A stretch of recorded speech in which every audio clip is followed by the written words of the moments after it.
If you have this baby, I'll destroy your family and— Lyric Brennan had always believed that life rewarded those who worked hard and stayed true to themselves. At 28, she was living proof of that philosophy. As a senior marketing consultant at Fletcher & Associates, one of Chicago's premier marketing firms, she'd climbed her way up from an unpaid internship to a corner office with a view of Lake Michigan.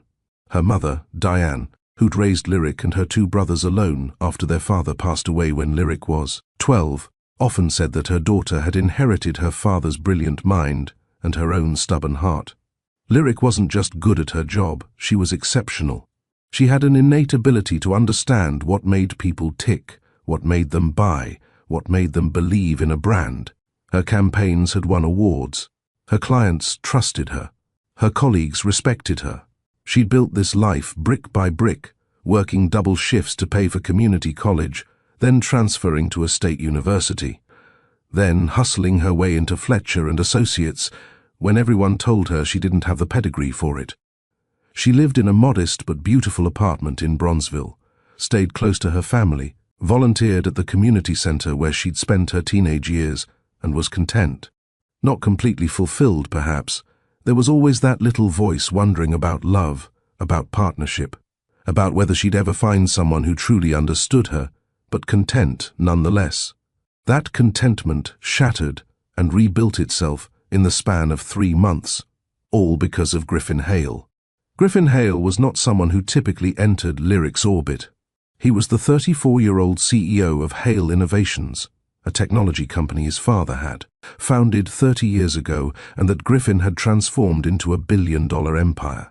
He was old money meets new success, with a penthouse in the Gold Coast, a mansion in Lake Forest, and a reputation for being brilliant, ruthless, and completely dedicated to his company.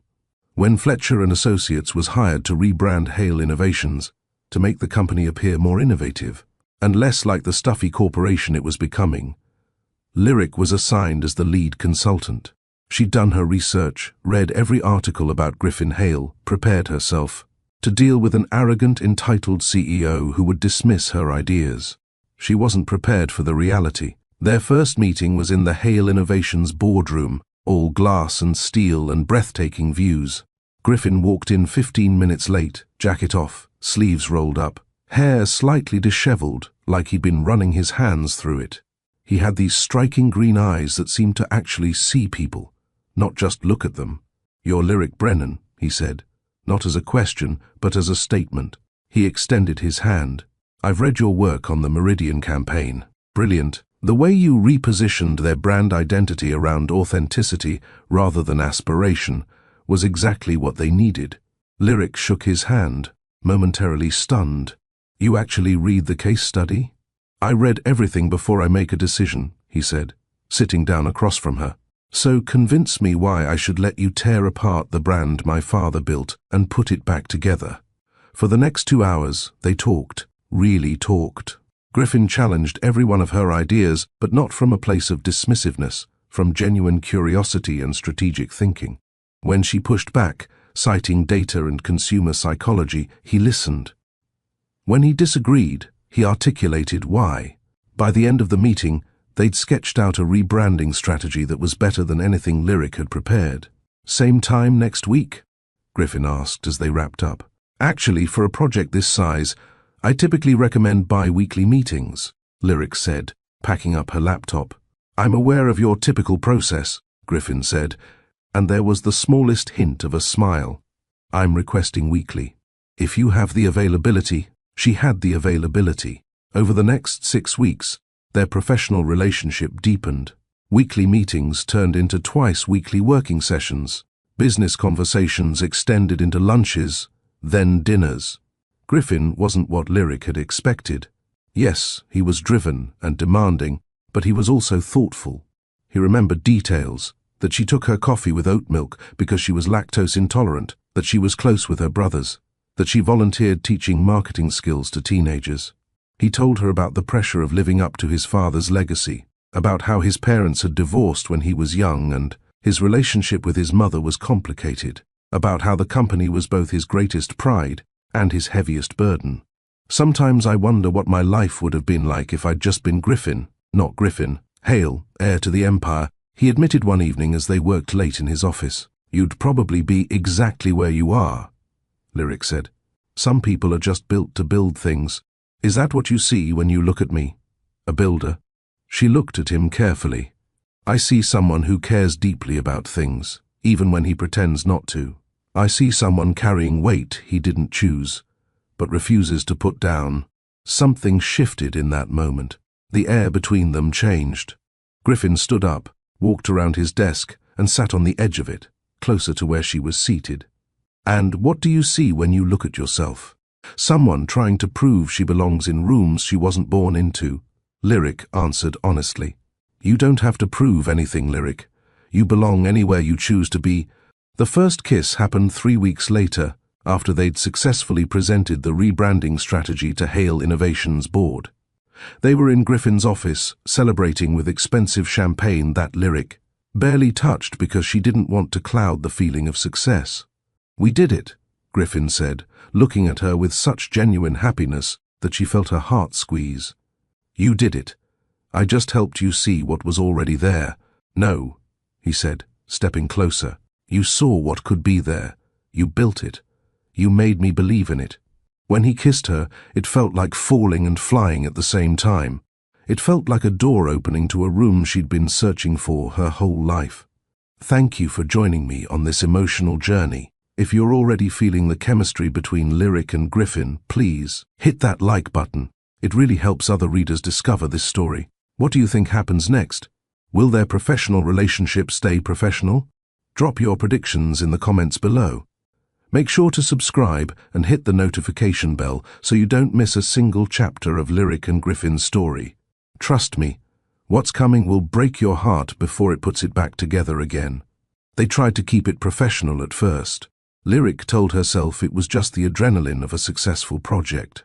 Griffin convinced himself it was a temporary distraction.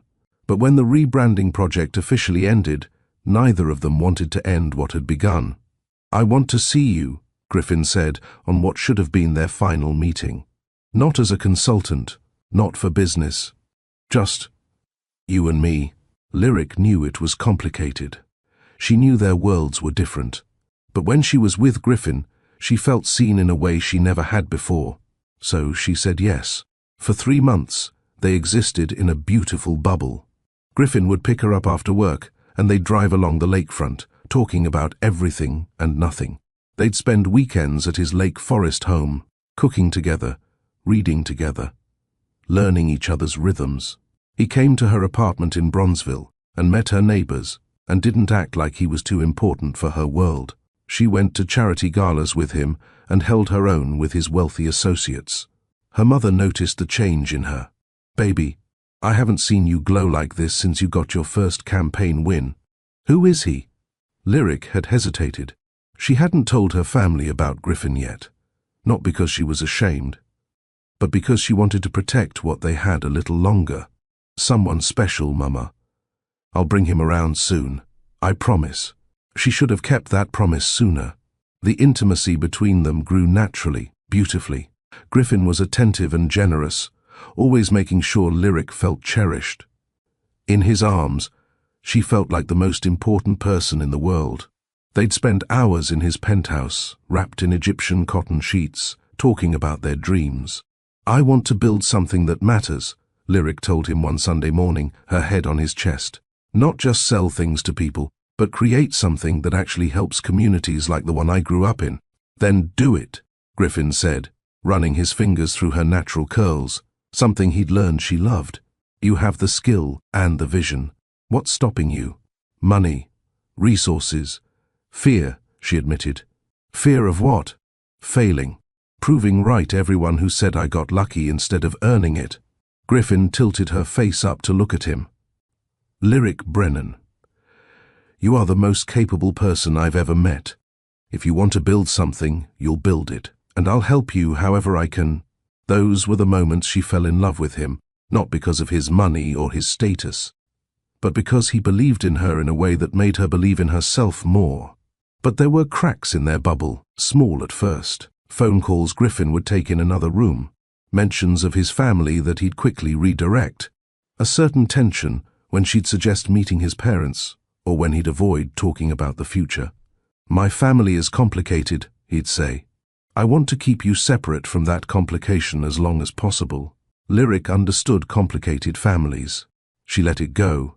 Then came the night that changed everything. Lyric had been feeling off for a week, exhausted, nauseous, emotional, in a way that wasn't like her. Her period was late, but she'd been stressed with a new client pitch, so she'd attributed it to that.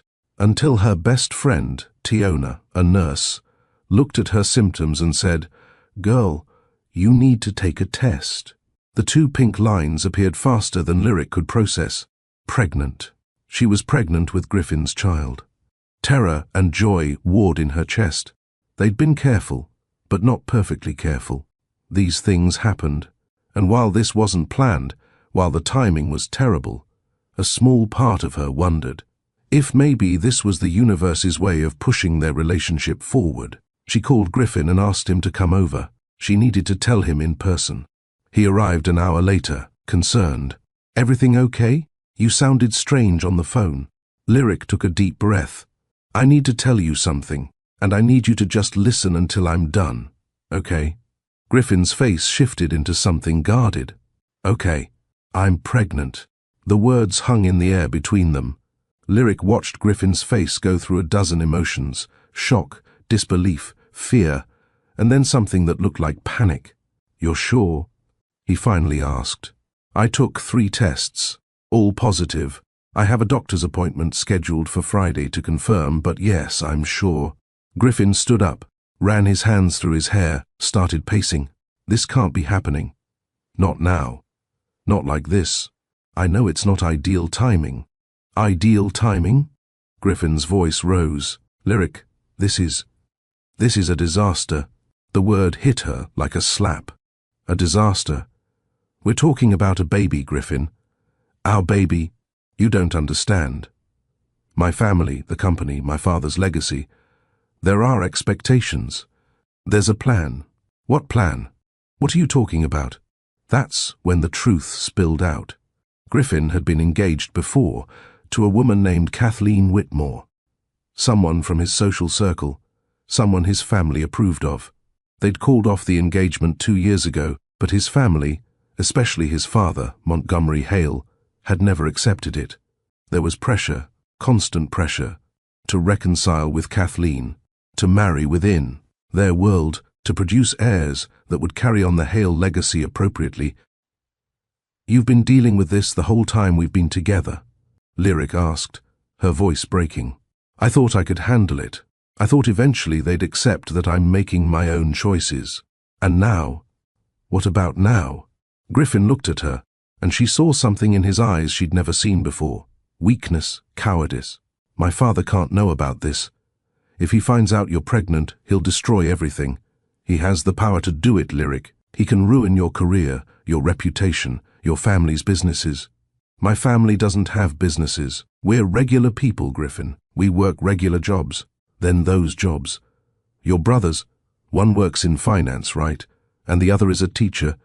Do you think my father can't reach them? Can't make their lives difficult?" Lyric felt cold. "What are you saying?" Griffin knelt in front of her, taking her hands. His eyes were desperate. "I'm saying we need to handle this carefully. We need to think about our options." "Our options?" "Whether this is the right time to bring a child into this situation." Understanding crashed over Lyric like a wave. "You want me to get rid of it?" "I'm saying we should consider all possibilities." She pulled her hands away. "Say it clearly, Griffin. Say what you want." He stood up, and when he spoke again, his voice was colder, more controlled. The CEO voice she'd heard him use in difficult business negotiations. "If you have this baby, my father will destroy your family. He will make it his mission to dismantle everything you've built and everything your family depends on. He's done it before to people who've threatened the Hale reputation. I've seen him do it. And He paused, struggling. "I won't be able to stop him.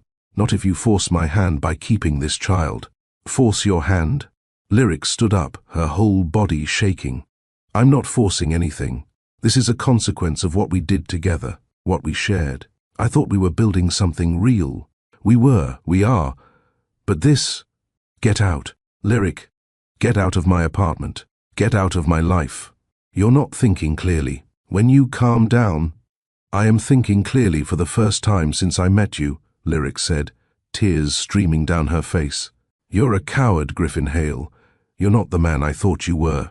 You're exactly who everyone warned me you'd be. Someone who uses people and throws them away when they become inconvenient. Griffin's face hardened. I'm trying to protect you. No, you're trying to protect yourself. There's a difference. He stared at her for a long moment, and she thought maybe he'd break. Maybe he'd choose her and their baby over his father's approval. But he didn't. If you decide to keep this baby against my wishes, don't expect anything from me, he said quietly. And understand that the consequences will be yours to bear. Then he left. Lyric collapsed on her couch and cried harder than she'd cried since her father died. She cried for the man she thought she knew, for the future she'd imagined, for the innocence she'd lost. But somewhere beneath the grief, a fierce determination began to grow.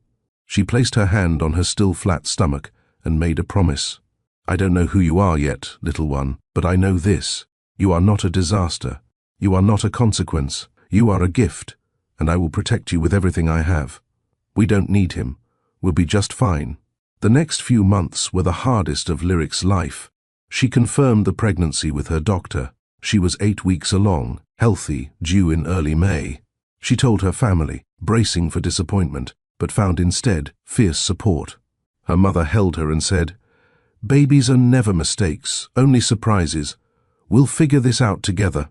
Her brothers, Marcus and Troy, were protective and angry on her behalf.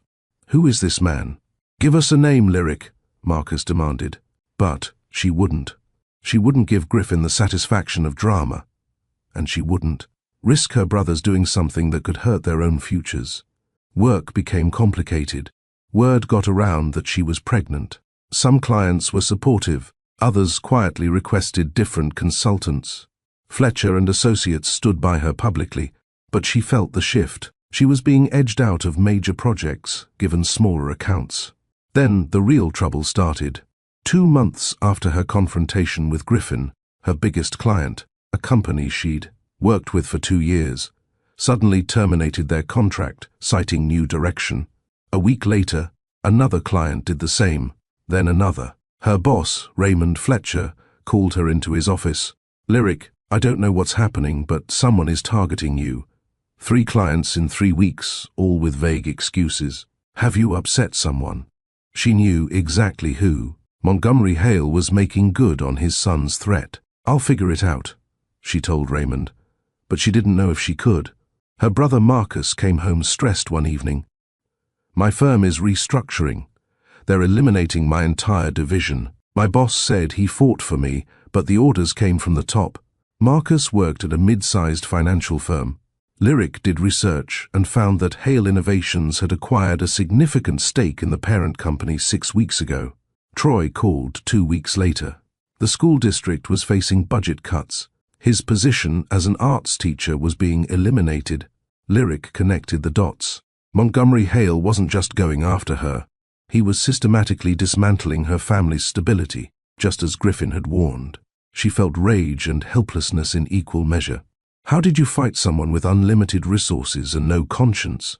The stress was affecting her pregnancy. At her 16-week checkup, her doctor expressed concern about her blood pressure and anxiety levels. "You need to reduce stress, Lyric, for your health and the baby's health." That night, Lyric made a decision. She couldn't fight the Hales. She didn't have the resources, the connections, or the energy. But she could remove herself from their reach. She called Tiona. "Remember how you're always saying I should come to Atlanta? That the marketing scene is growing there?" "Yeah, why? How fast could I get a job there?" 2 months later, Lyric moved to Atlanta. She'd found a position at a smaller marketing firm, took a pay cut, and said goodbye to the life she'd built in Chicago. Her mother wanted to come with her, but Lyric insisted she stay. The pressure on her family eased once Lyric left the city. Atlanta was a fresh start. No one knew her story. She was just another pregnant single woman building a life. The black community there embraced her. She found a small apartment in a nice neighborhood, made friends with other young mothers, and slowly rebuilt her sense of self. Her daughter was born on May 3rd, after 12 hours of labor, with her mother and Tiona, who'd flown in by her side. The moment they placed her daughter on her chest, Lyric felt a love so overwhelming it erased every ounce of pain from the past 9 months. She named her Sage Diane Brennan. Sage for wisdom and strength. Diane for the grandmother who'd raised Lyric to be resilient. Sage had Lyric's deep brown skin and full lips, but she had her father's green eyes, a striking combination that people constantly commented on. Looking at those eyes was bittersweet. They were beautiful, but they reminded Lyric of the man who'd abandoned them. She never contacted Griffin, not when she moved, not when Sage was born, not ever. He'd made his choice clear. This was hers. The first year of Sage's life was exhausting but joyful. Lyric learned to navigate motherhood while rebuilding her career. The marketing firm she joined was smaller than Fletcher and Associates, but the work was meaningful. They focused on small businesses and startups, helping local entrepreneurs build their brands. Lyric discovered she was good at this, better than she'd been at selling luxury goods to people who didn't need them. She was helping people who had dreams but not resources. She was using her skills to build up instead of just sell. By Sage's 2nd birthday, Lyric had been promoted to Director of Client Services. By her 3rd birthday, Lyric had saved enough to start her own consulting firm, Brennan Brand Collective. Her mission was clear: provide high-quality marketing services to minority-owned businesses and community organizations at accessible rates. It was risky, starting a business as a single mother. But Lyric had learned something in the wilderness years. She was capable of far more than she'd ever given herself credit for. Losing Griffin had broken her, but it had also freed her from needing anyone's permission to be great. Her mother visited often, and her brothers had both recovered from the setbacks the Hales had caused. Marcus found a better job at a firm that actually valued him. Troy transitioned into arts administration and was thriving. "You did it, baby girl," her mother said during one visit, watching Lyric present a campaign to a local bakery owner. "You built something real." Lyric looked at Sage, who was coloring quietly in the corner of her office.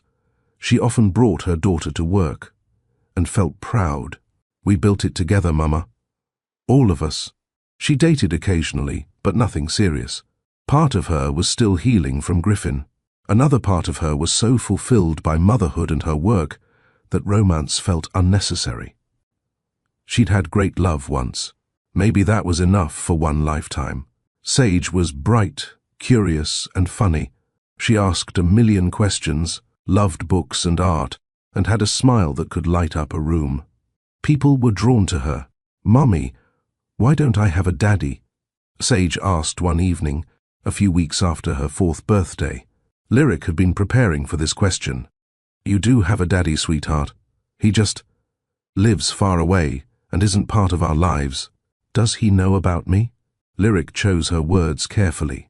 She'd promised herself she'd never poison Sage against her father, but she'd also never lie. "He knew I was going to have you, but he made a choice to not be involved. That was his choice, not anything about you. You are perfect and lovable, and his choice was about him, not you. Do you think he'd like me if he met me?" Lyric pulled her daughter into her lap. "Baby, anyone who meets you likes you. You're incredible, but whether he'd appreciate how incredible you are, I honestly don't know. And that's okay, because we have so many people who love us exactly as we are." Sage seemed to accept this, the way children do, and moved on to asking about what was for dinner. But the question stayed with Lyric. For 4 years, she'd successfully not thought about Griffin Hale. She'd built a life that didn't include him, didn't need him, didn't reference him, except in Sage's green eyes. Yet sometimes, late at night, she wondered what he'd think if he saw what she'd built, if he'd regret his choice, if he ever thought about the child he'd thrown away. She told herself it didn't matter, and most days she believed it. Brennan Brand Collective's reputation grew steadily. Lyric's approach, combining sophisticated marketing strategies with genuine community investment, attracted attention. She was featured in local business publications, invited to speak on panels, recognized as one of Atlanta's rising entrepreneurs. One of her biggest clients was Meridian South, a non-profit focused on economic development in underserved communities. They were impressed enough with her work to recommend her for a major project, rebranding a technology initiative designed to bring coding education and resources to communities across the Southeast. The initiative was funded by multiple corporations and philanthropic organizations. It was the kind of project that could take Brennan Brand Collective to the next level: more visibility, more credibility, more impact. Lyrics submitted a proposal and was invited to pitch in person. The presentation was scheduled for a Wednesday in early September at a hotel conference center in downtown Atlanta. She prepared for weeks, crafting a strategy that would position the initiative as not just charitable but transformative. The morning of the presentation, she dropped Sage off at her preschool program. Sage was starting pre-K in a few weeks and was excited about her new backpack. "Mommy, you look pretty," Sage said, admiring Lyric's professional outfit, a tailored navy suit that made her feel confident and powerful. "Thank you, baby. Mommy has a big meeting today. Are you nervous?" "A little. But you know what you told me when you were nervous about swimming lessons? I can do hard things." Sage grinned. "You can do hard things, Mommy." Lyric kissed her daughter's forehead. "That's right. I can." The presentation went beautifully. The committee, representatives from various funding organizations, asked thoughtful questions and seemed genuinely excited about her vision. Lyric felt the familiar rush of doing what she was born to do. "We have a few more pitches to review, but we'll be in touch within the week," the committee chair said as they wrapped up. Lyric thanked them and stepped out of the conference room into the hotel lobby, feeling elated. She pulled out her phone to text Tiona about how it had gone. That's when she heard a voice that made her blood freeze. "The numbers are solid, but I want to see their community impact metrics before we commit." Griffin's voice. She looked up and there he was, 30 feet away, walking through the hotel lobby with two other men in suits. He looked older. There were hints of grey at his temples, but essentially the same. Tall, commanding, confident. Lyric's first instinct was to run, to hide, to avoid the confrontation that would shatter her carefully built peace. But she didn't. She stood frozen, watching him, and then, as if he could feel her gaze, Griffin looked up. Their eyes met across the lobby. She saw shock register on his face, then something else, recognition, confusion, and something that might have been longing. He stopped walking. His colleagues kept talking, not noticing his distraction. Lyric's heart was pounding so hard she thought she might be sick. 4 years. 4 years of building a life without him, and all it took was one glance to bring every feeling rushing back. She turned and walked quickly toward the exit, desperate to escape before... Lyric. His voice calling her name. Footsteps behind her. She didn't stop. She pushed through the revolving door and into the Atlanta heat, heading for the parking garage. "Lyric, please. Wait." A hand on her arm, gentle but insistent. She stopped, not because he was touching her, but because she realized she couldn't run, not anymore. She was done running from Griffin Hale. She turned around. Up close, she could see the changes 4 years had wrought. Lines around his eyes, a weariness that hadn't been there before. But those green eyes, Sage's eyes, were the same. "What are you doing in Atlanta?" he asked, like that was the most pressing question. "I live here." "What are you doing here?" "Business meeting, for the Technology Education Initiative. Hale Innovations is one of the primary funders." He stopped. "Wait. Were you just in that pitch meeting?" "Yes. So you run Brennan Brand Collective?" "I own it." "Yes." Griffin looked stunned. "Lyric, I had no idea. If I'd known you were involved, I would have..." "Would have what?" "Tried to sabotage me again." He flinched. "I never sabotaged you. No, your father did. On your behalf. While you stood by and let it happen, I didn't know. Not at first. When I found out what he'd done, I tried to stop it, but you'd already left Chicago. You disappeared completely. I tried to find you." "Don't." Lyric held up her hand. Don't rewrite history. You made your choice very clear. You threatened my family to get me to terminate my pregnancy. When I didn't, your father followed through on that threat. I lost my career, my brothers lost their jobs, and I had to leave my entire life behind. So don't stand here and act like you tried to help. Did you? Griffin's voice cracked. Did you have the baby? Lyric stared at him. After everything, after 4 years, he had the audacity to ask that question with hope in his voice. That's none of your business. Lyric, please. I know I don't have the right to ask, but I've thought about you every day for 4 years. I've wondered if there was a child.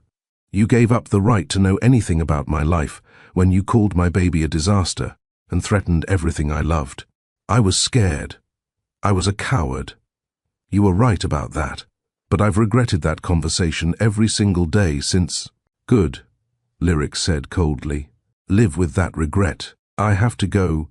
She turned and walked away, and this time he didn't follow. Her hands were shaking so badly she could barely unlock her car.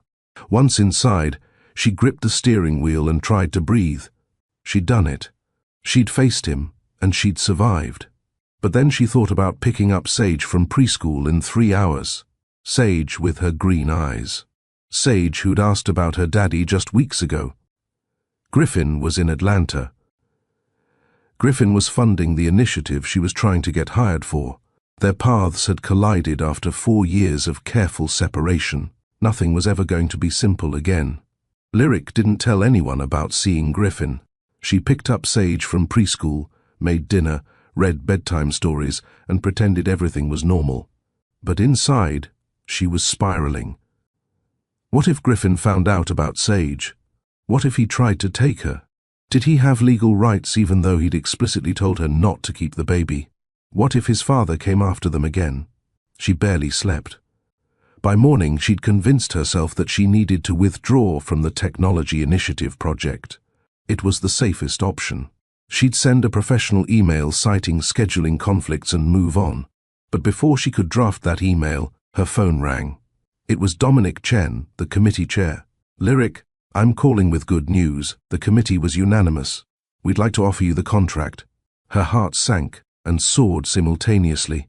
This was the opportunity she'd been working toward. It would establish her firm, provide financial stability for her and Sage, and allow her to do meaningful work. That's wonderful news, she managed. There's a kick-off meeting next Monday with all the key stakeholders and funders. Can you make it? Griffin would be there. Of course he would. Yes, I'll be there.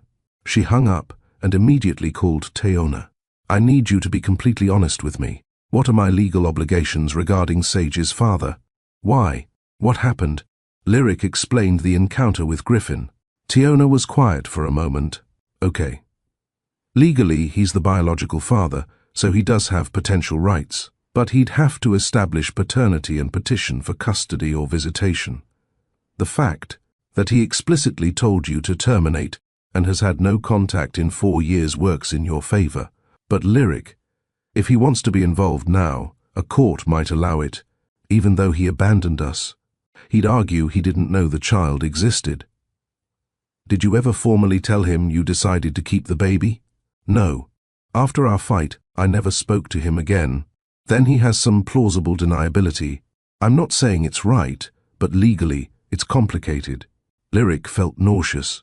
What should I do? You need to talk to a family lawyer. Get ahead of this. And Lyric, you might need to tell him about Sage before he finds out another way. On your terms. The weekend crawled by. Lyric tried to focus on Sage, but her mind kept returning to the impossible decision ahead. Tell Griffin about his daughter, or hope he never found out. Monday came too quickly. The kick-off meeting was at the same hotel where she'd presented. Lyric dressed carefully, armoring herself in professionalism. She'd arranged for her mother to pick up Sage from preschool, not wanting to risk any chance of Griffin seeing her. The conference room was full, representatives from various organizations, non-profit leaders, corporate executives, and Griffin, sitting at the far end of the table. Their eyes met briefly. His expression was unreadable. The meeting focused on logistics, timelines, and goals. Lyric presented her strategic framework and fielded questions. She was in her element, and she made sure everyone in that room knew she'd earned her place there. Griffin didn't speak much, but she felt his eyes on her throughout. As the meeting wrapped up, Lyric packed her materials quickly, planning a swift exit. Lyric, a moment? Dominic Chen approached with Griffin beside him. Griffin here was just expressing how impressed he was with your presentation, Dominic said. Given that Hale Innovations is our largest funder, I thought you two should connect directly about the brand strategy. Lyric forced a professional smile. Of course. I'm happy to schedule a call. I'm in Atlanta for the rest of the week, Griffin said. Perhaps we could meet tomorrow. I'd love to understand your vision more deeply. It was a trap and a test. If she refused, it would seem unprofessional. If she agreed, she'd have to face him alone. Tomorrow works. My office, 10 a.m. She handed him a business card, a small power move. This was her territory. I'll be there, Griffin said. That night, Lyric prepared for battle. She researched family law, documented the timeline of their relationship and breakup, and wrote down everything she wanted to say to Griffin. She was done being the victim of his choices.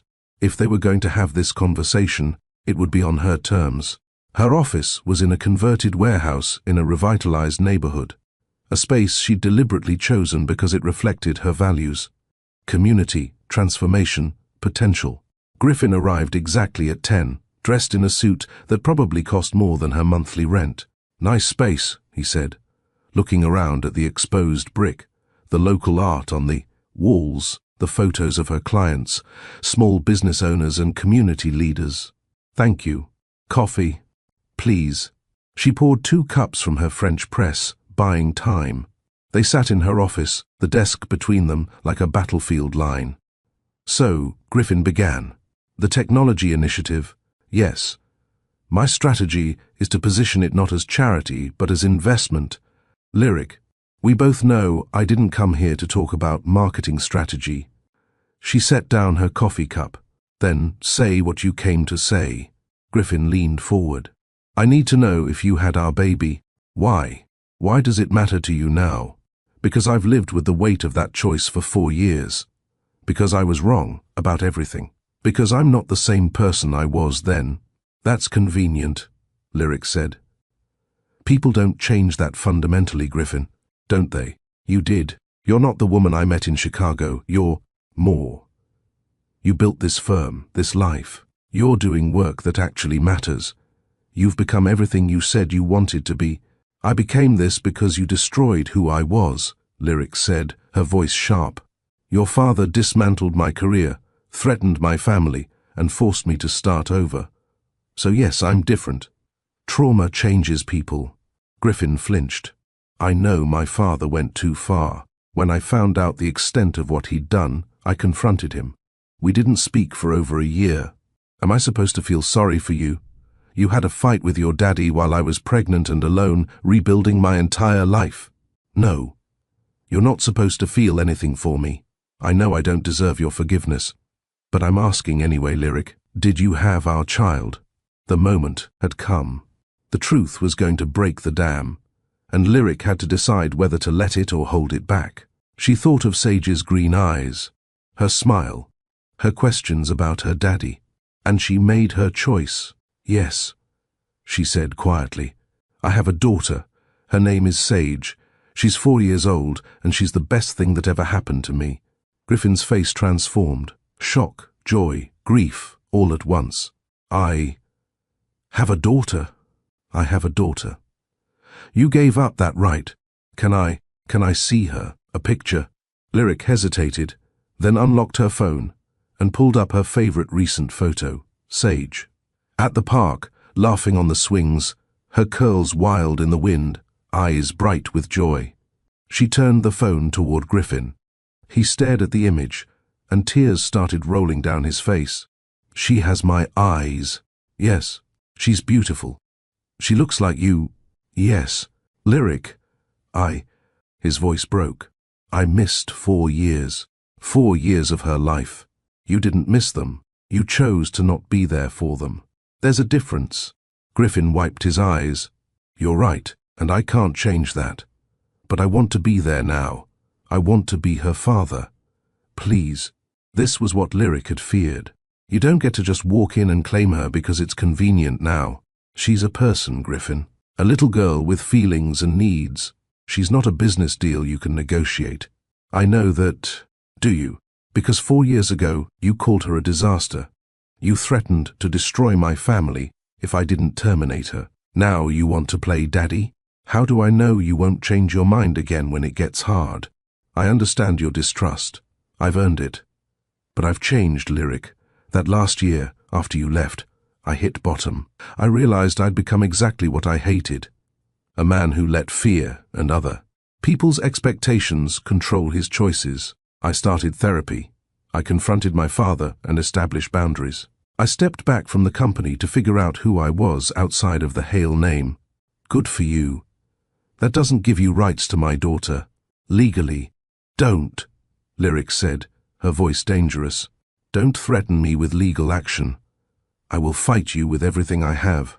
I will spend every penny, call every favor, and make sure every single person knows exactly how you treated us. Your reputation, your company's image. I will burn it all down before I let you hurt my daughter. Griffin held up his hands. I'm not threatening you. I'm just asking, begging for a chance. Not to take her from you, just to know her, to be part of her life in whatever way you deem appropriate. You hold all the power here, Lyric. I understand that. Lyric studied him, trying to see past her own anger, and hurt to assess whether he was genuine. Why now? Why do you suddenly care? I've cared every day since you left. I just didn't think I had the right to do anything about it. But seeing you again, knowing she's real, knowing she exists in the world, I can't walk away again. I won't survive it. But you expect me to risk my daughter's emotional well-being on your redemption arc. No, Griffin said quietly. I expect you to make the decision that's best for Sage. If that means I don't meet her, I'll accept it. But I'm asking you to consider that maybe, she deserves to know her father. If I can prove to you I've changed. Lyric's mind raced. She thought about Sage's questions, about the fact that her daughter would eventually wonder about her father, about whether denying her that relationship was protecting Sage or punishing Griffin. I need time to think about this, she finally said. And if I decide to allow you into her life, it will be gradual, supervised, and the moment you hurt her, you're gone. Permanently. I understand. Thank you for even considering it. Don't thank me yet. I haven't decided anything. Griffin stood to leave, then paused at the door. For what it's worth, I'm proud of you. What you've built here, who you've become.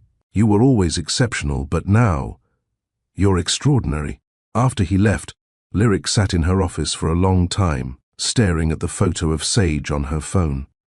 What was the right choice? How did you balance protection with possibility? She didn't have an answer, but she knew she needed help figuring it out. Lyric called an emergency family meeting. Her mother flew down from Chicago, and both her brothers joined via video call. Tiona came in person. Lyric laid out the entire situation. Her mother was quiet for a long time after Lyric finished. Then she said, "Baby, you know I support whatever you decide. But can I tell you what I see? Please. I see a woman who's been carrying anger and hurt for 4 years. Righteous anger. Justified hurt. But I also see that carrying those things has kept you closed off from a lot of good things. You haven't seriously dated anyone. You pour everything into work and Sage, and that's okay. You've built a beautiful life. But I wonder if letting Griffin in, even a little, might free you from some of that weight." Marcus was less diplomatic. "He threatened our family. He's the reason I lost my job. Troy lost his position. Why should we give him anything?" "Because it's not about him," Troy interjected quietly. "It's about Sage.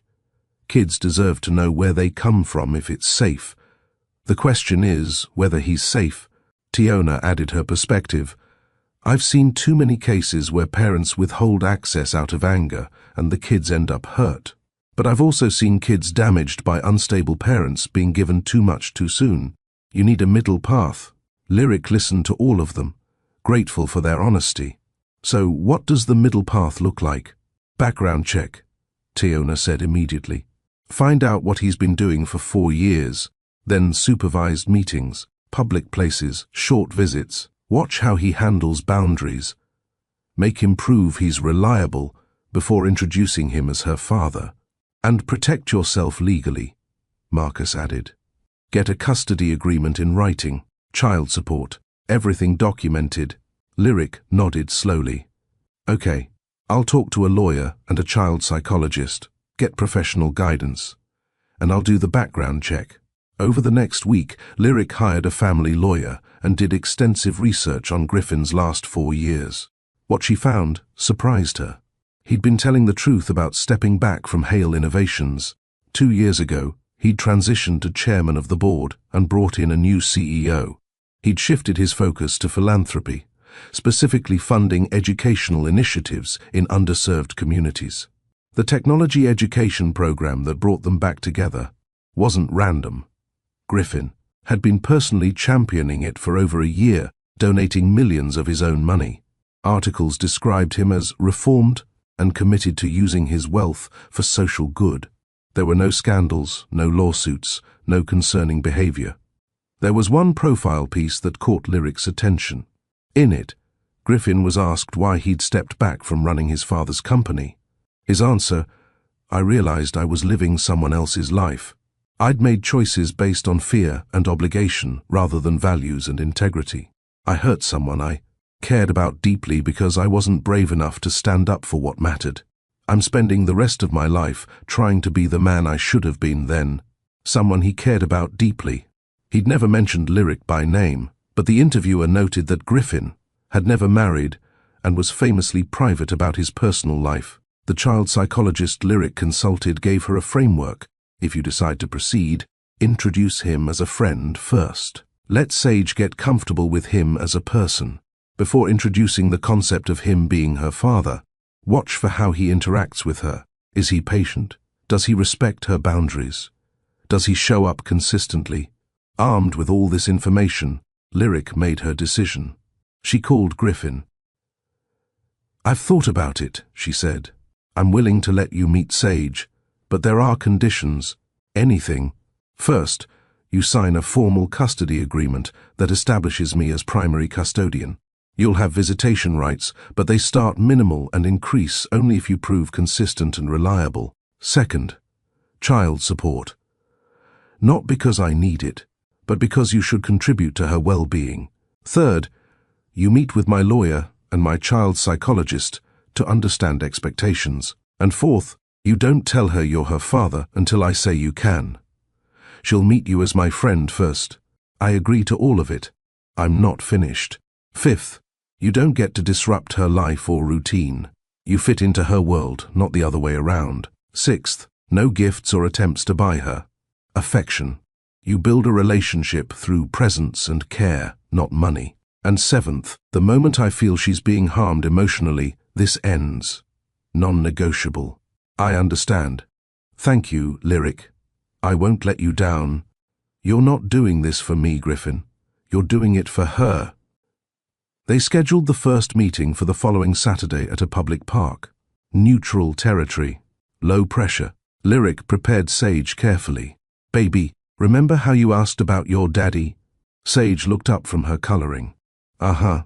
Well, I have a friend named Mr. Griffin who's going to come to the park with us this weekend. He's someone special. I want you to meet him. Is he nice?" "I think so. But you can decide for yourself."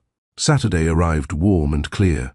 Lyric dressed Sage in her favorite purple dress and did her hair in 2 puffs with matching bows.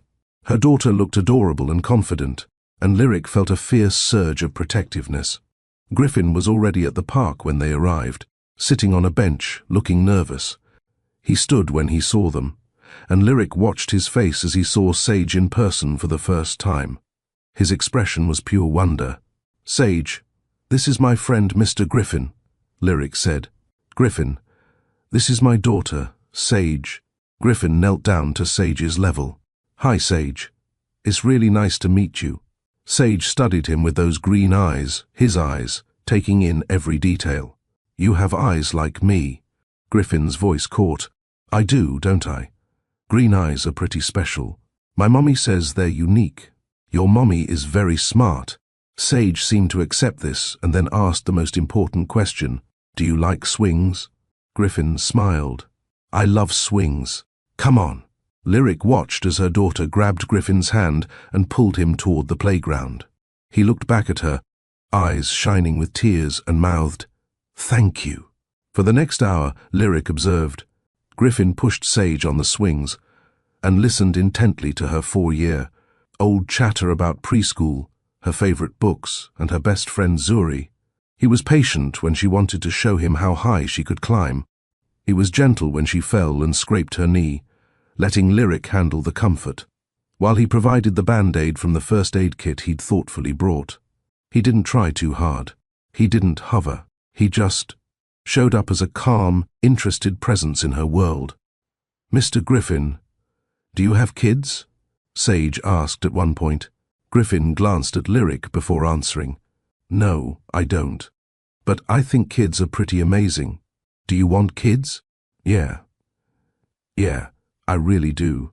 Sage nodded seriously. You'd be a good daddy. You're nice, and you're tall, and you can push really high on the swings. Griffin had to turn away to compose himself. When it was time to leave, Sage hugged Griffin goodbye without prompting. Will you come to the park again? If your mom says it's okay, I'd love to. Mommy, can he? Please. Lyric looked at Griffin's hopeful face, at Sage's excitement, and felt something shift in her chest. We'll see, baby. In the car on the way home, Sage chattered about Mr. Griffin. How nice he was. How strong he must be to push so high. How his eyes were like hers. Did you like him, Mummy? Sage asked.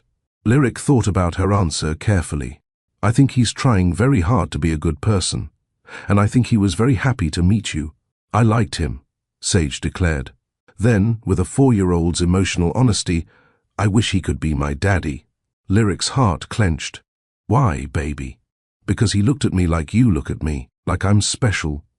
That night, after Sage was asleep, Lyric cried. For the years lost, for the complexity of the situation, for the fear of making the wrong choice, but also for the tiny seed of possibility that maybe, just maybe, something broken could be repaired. Over the next 3 months, Griffin became a regular presence in Sage's life. Every Saturday they'd meet at the park, or the children's museum, or the aquarium. Griffin was consistent, showing up exactly when he said he would, staying, as long as Lyric permitted, and never pushing for more than she offered. He followed every rule. He didn't bring extravagant gifts, just small, thoughtful things, like a book, about a topic Sage had mentioned, or a stuffed animal of her favorite animal. He deferred to Lyric's parenting, never contradicting her or undermining her authority. He sent child support payments without needing to be reminded, along with contributions to Sage's college fund. Lyric watched carefully for red flags, but found none. Instead, she saw a man genuinely trying to be worthy of his daughter's trust. She also saw Sage blossoming under the attention. Her daughter had always been confident, but there was something different now, a completeness, as if a question she'd been carrying had been answered. During one of their outings, Lyric hung back and watched Griffin and Sage at the duck pond, tossing breadcrumbs. They had the same mannerisms, the way they tilted their heads when thinking, the way they laughed. Tiona, who'd come along for this visit, nudged her. He's good with her. Yeah, Lyric admitted. How do you feel about that? Conflicted, grateful, scared, angry that we're 4 years in instead of at the beginning. All of it at once. And how do you feel about him? Lyric looked at her friend. What do you mean? I mean, you loved him once. Deeply. You built a whole child with him, and now he's back, transformed into exactly the man you needed him to be 4 years ago. That must be complicated. I can't think about that. This is about Sage, is it? Because I see the way you look at him when he's not watching, and I see the way he looks at you when you're not watching. There's still something there. There's too much history, too much hurt, maybe. Or maybe there's a foundation that's been tested and could be stronger for it.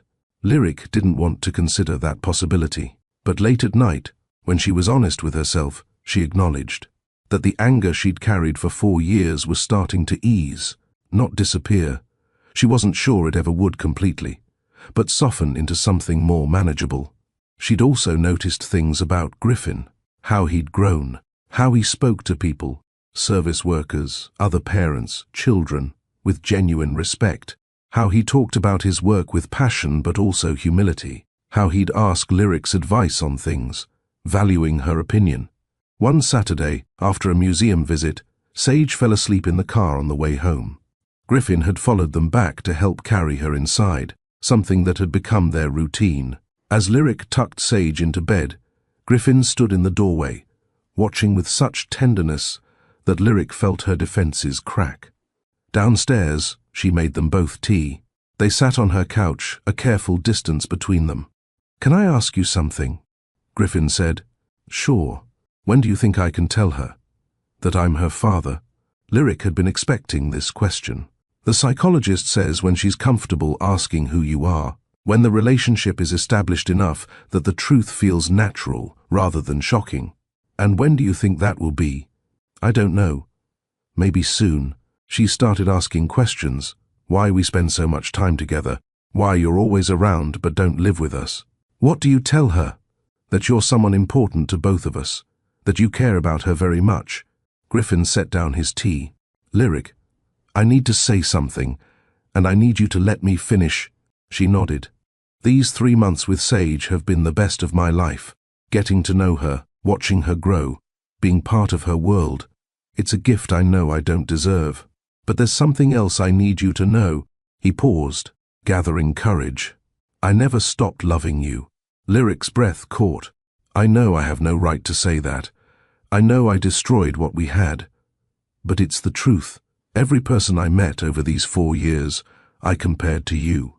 Every achievement felt hollow because I couldn't share it with you. You were the one. You are the one. And I let fear and cowardice rob me of the life we could have had.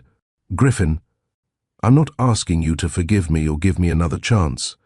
I'm just telling you the truth, because I've learned that living with regret is worse than risking rejection. I love you.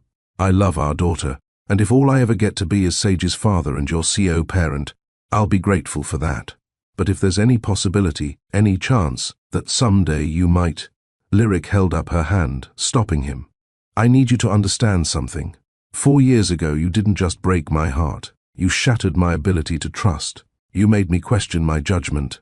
I was pregnant, vulnerable, and in love, and you threatened everything I cared about. I know. I'm not the same person I was. I can't just pick up where we left off. I know that too. But," Lyric said, and watched hope flash across Griffin's face, "I also can't deny that what we had was real.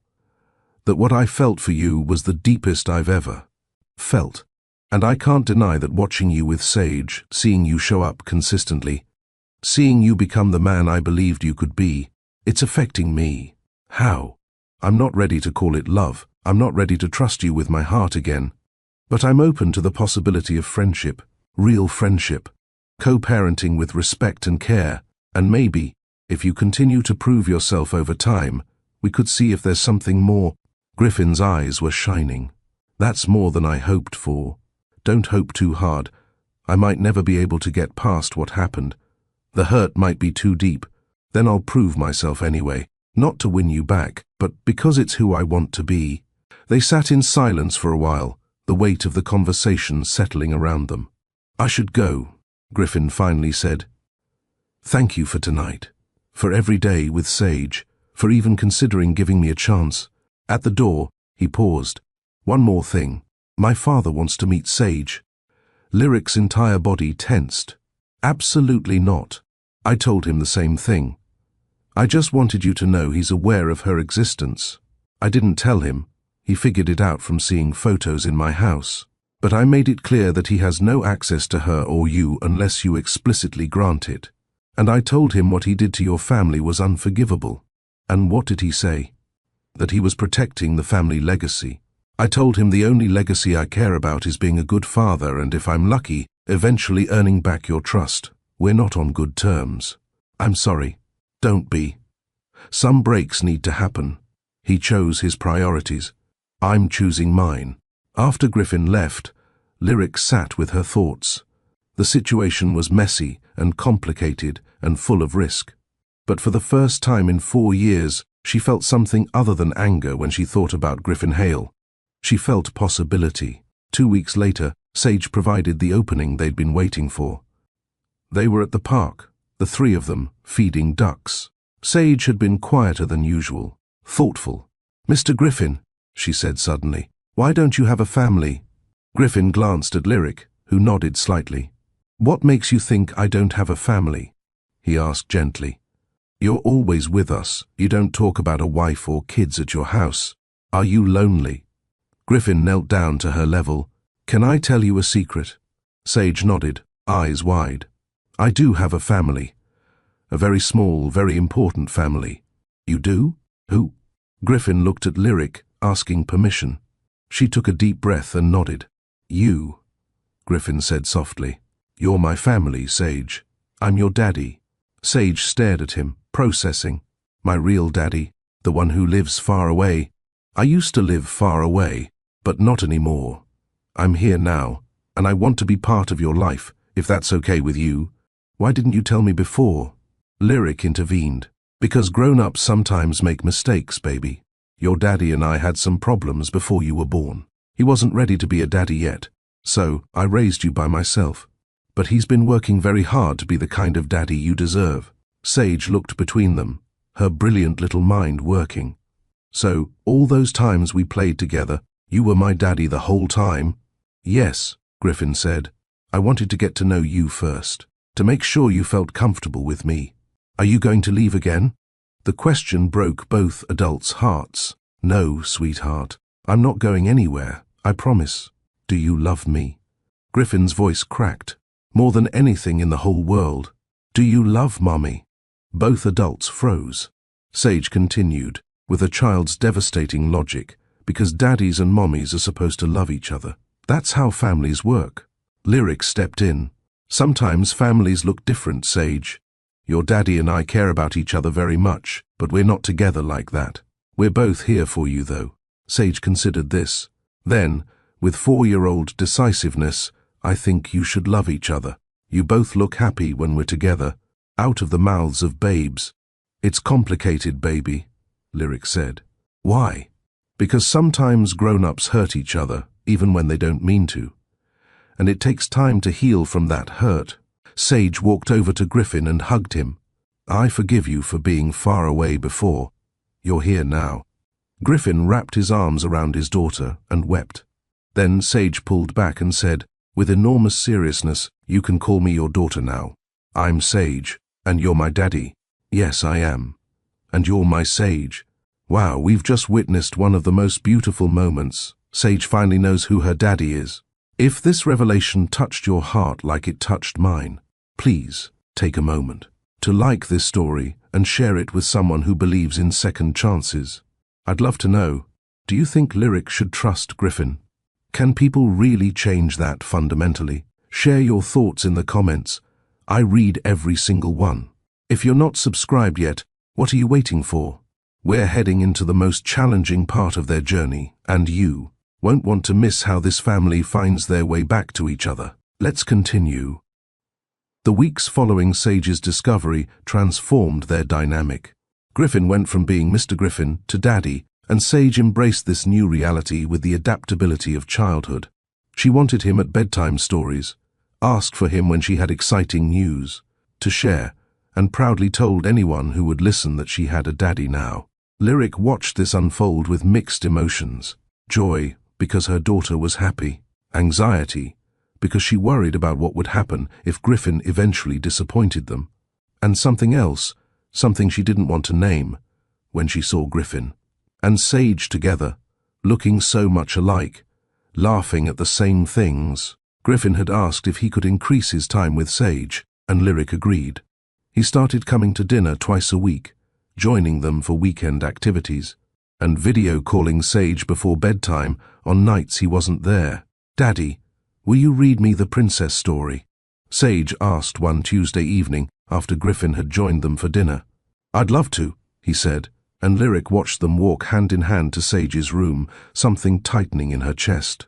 She cleaned up the kitchen, listening to Griffin's voice carrying down the hallway, animated and engaged, as he did different voices for each character. Sage's giggles punctuated the story. This was what she'd wanted for her daughter, a father who showed up, who cared, who was present. So why did it terrify her? "Mommy," Sage called. "Come say goodnight."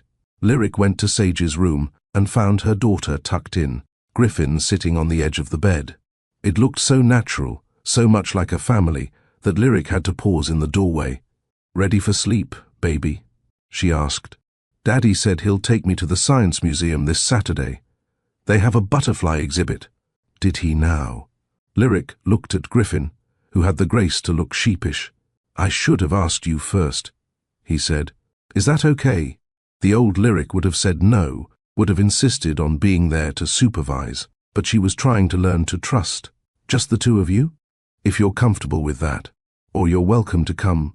Sage piped up, "Mommy, you should come. We can all go together. Like a real family." There was that phrase again, like a real family. "We'll see, baby. Sleep now." Lyric kissed her daughter's forehead. Griffin did the same, whispering, "Sweet dreams, Sage. I love you." "Love you too, Daddy." Downstairs, Lyric poured herself a glass of wine. Griffin hesitated at the door. "You can stay for a bit," Lyric said. "We should talk about boundaries and schedules." Griffin sat down, keeping a respectful distance. "I'm sorry I didn't ask first about Saturday. It's fine. I'm just adjusting. Sharing her after 4 years of it being just us. It's harder than I expected. I can't imagine how hard. You've been her whole world, and you're changing that, not replacing, just expanding." Lyric sipped her wine. "Griffin, can I ask you something honestly? Always. What happens when this gets hard? When Sage is a teenager and hates us both? When the novelty wears off and it's just the daily grind of parenting? When she's sick at 3 a.m. or has a tantrum in public or fails a test? Are you still going to show up?" "Yes," Griffin said without hesitation. "Lyric, I know I haven't earned your trust yet, but I'm not doing this because it's fun or novel. I'm doing it because she's my daughter, and I already lost 4 years. I'm not missing another day by choice. People say that. Then life gets complicated. You mean I might do what I did before? Abandon you both when things get difficult?" "Yes," Lyric said, her voice small. "That's exactly what I mean." Griffin moved closer, not touching but near enough that she could feel his presence. "I can't prove the future to you. I can only show up day after day and build a track record. But I need you to know something. The man who told you to terminate that pregnancy was broken. He was so desperate for his father's approval that he was willing to sacrifice everything real for something hollow. I'm not that man anymore." "What changed?" "Losing you changed me. The regret, the shame, the knowledge that I'd destroyed the best thing in my life. It broke me down completely. I had to rebuild from nothing. I had to figure out who I was without my father's expectations, without the company defining me, without anything but my own values. And the man I rebuilt doesn't run from hard things anymore." Lyric wanted to believe him. God, she wanted to believe him. "I'm scared," she admitted, "of trusting you, of Sage getting hurt, of letting you back into my life and having it all fall apart again." "That's fair. I'm scared too." "Of what?" "Of not being enough, of failing her, of you never being able to forgive me and us living the rest of our lives in this in-between space." They sat in silence, the weight of unspoken feelings heavy between them. "Saturday," Lyric finally said. "Take her to the museum, just you two.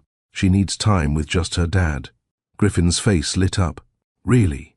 Really? But Griffin, if you hurt her, if you let her down, there's no coming back from that." "I know. I won't." After he left, Lyric called Tiona. "I think I'm in trouble," she said. "What kind of trouble?" "The kind where I'm starting to feel things again." For Griffin, Tiona was quiet. "Is that really trouble, or is that healing? How do I know the difference? Does it feel like falling backward or moving forward?" Lyric thought about it. "Both, neither. I don't know." Then maybe you don't have to know yet. Maybe you just have to feel it and see where it goes. Saturday came, and Lyric watched Griffin pick up Sage with a mixture of anxiety and strange emptiness. Her daughter had been so excited, chattering all morning about butterflies, and how Daddy said they'd get lunch at her favorite place. "Be good for your dad," Lyric said, helping Sage into her jacket. "I'm always good," Sage protested, making both adults smile. After they left, Lyric's apartment felt too quiet. She tried to work, to catch up on client projects, but couldn't focus. She cleaned rooms that didn't need cleaning. She reorganized her closet. Finally, she admitted what she was feeling. She missed them, both of them. Her phone buzzed with a text from Griffin. It was a photo of Sage with a butterfly landed on her finger, her face pure wonder. "Griffin, she said to tell you the butterflies are magical and scientific at the same time. I think she's going to be an engineer." Lyric smiled, her heart squeezing.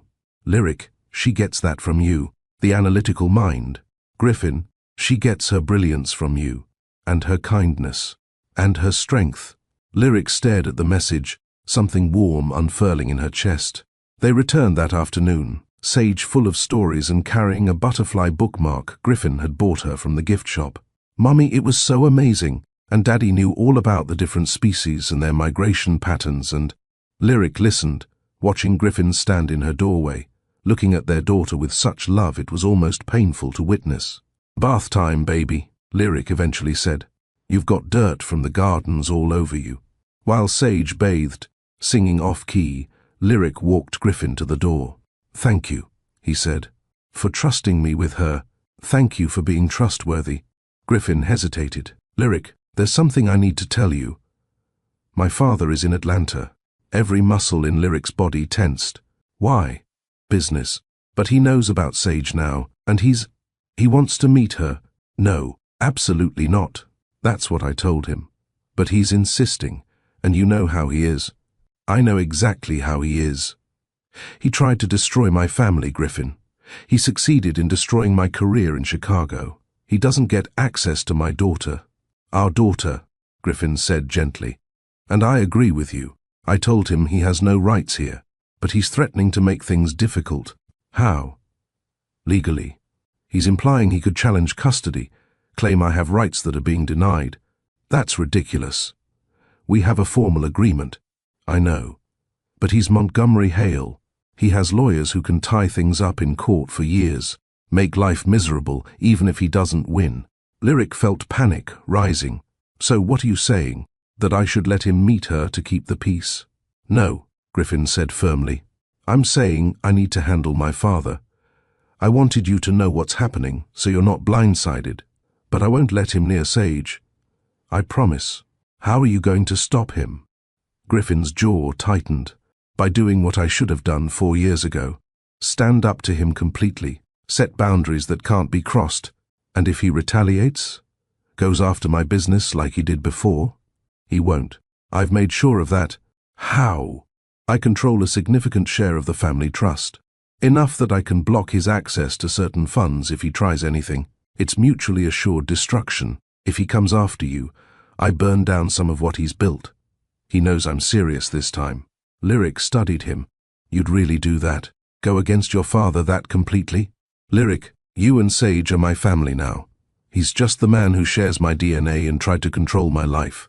I choose you both." Every time, something in Lyric's careful defenses cracked. This was what she'd needed 4 years ago, someone willing to choose her, to fight for her, to protect what they'd built together. "Okay," she said quietly. Okay. I trust you to handle him. But Griffin, if he gets anywhere near Sage—" "He won't. On my life, he won't." That night, after Sage was asleep, Lyric sat with her journal, something her therapist had encouraged her to keep. She wrote, "Today, I watched the man who broke me become the man I needed. Today, I let my daughter spend hours alone with someone who I've spent years protecting her from. Today, I felt the walls I built starting to come down, and I don't know if I'm ready. But maybe being ready isn't the point. Maybe the point is being willing to try." Montgomery Hale was exactly as Lyric remembered from the photos she'd seen years ago, tall, silver-haired, commanding. He looked like wealth and power personified. When Griffin arranged a meeting at a neutral location, a conference room at Griffin's lawyer's office, Lyric brought her own lawyer and wore her armor of professionalism. "Miss Brennan," Montgomery said, not offering his hand, "you've caused quite a disruption to my family." Lyric didn't flinch. "Mr. Hale, I haven't caused anything. Your son and I had a relationship, and that relationship produced a child. The disruption came from your attempts to destroy my life." Montgomery's eyes narrowed. "I was protecting my family's interests. You were protecting your ego. There's a difference." Griffin interjected. "Dad, we're not here to litigate the past. We're here to establish clear boundaries moving forward. I have a right to know my grandchild." "No," Lyric said firmly, "you don't.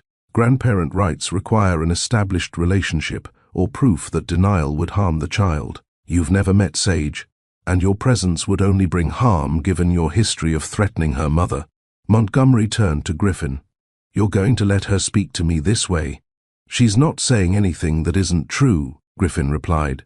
"You did threaten her family. You did try to force her out of Chicago.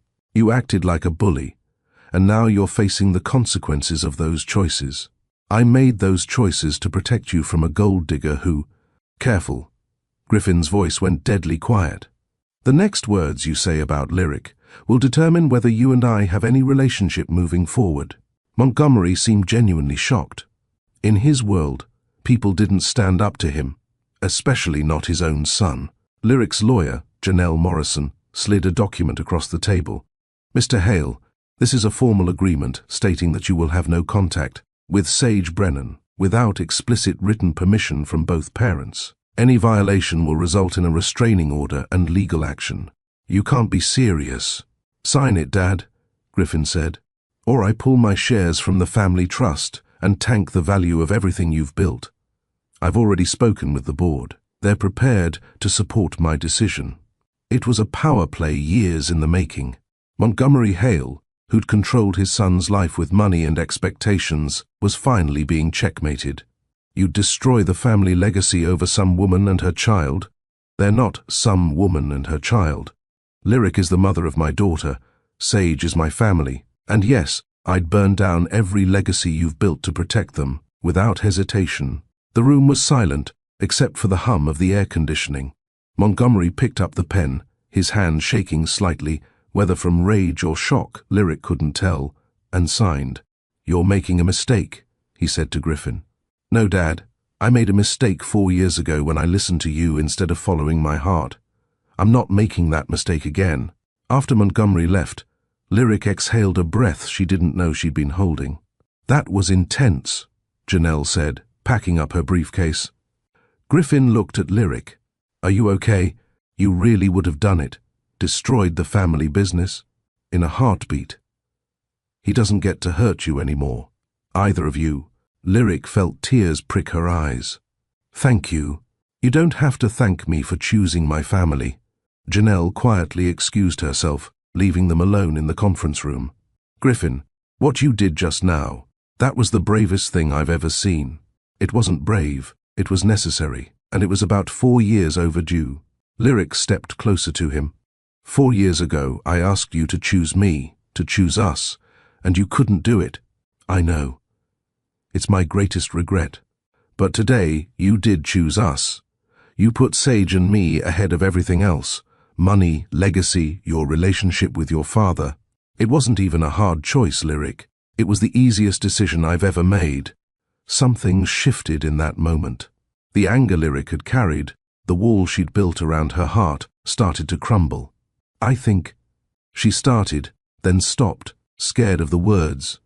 "What?" Griffin asked gently.